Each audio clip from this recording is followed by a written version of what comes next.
mereka itu kan memanggang daging, terus ditambahkan bawang putih juga, ya kan, Iya, bawang iya, iya. bombay juga. Kenapa? Itu sebagai antioksidannya.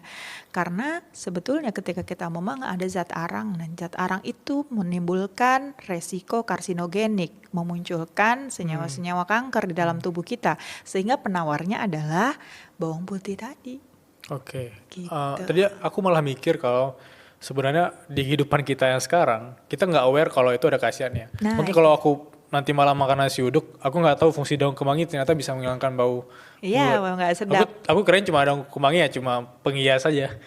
Dan daun kemangi itu bisa menyuburkan punya ini ya, sperma laki-laki. Oh iya. Iya, gitu. Dan bagus untuk yang pengen program hamil Hmm, ya, suami istri gitu. Nah, daun menarik. kemangi ini berhasiat untuk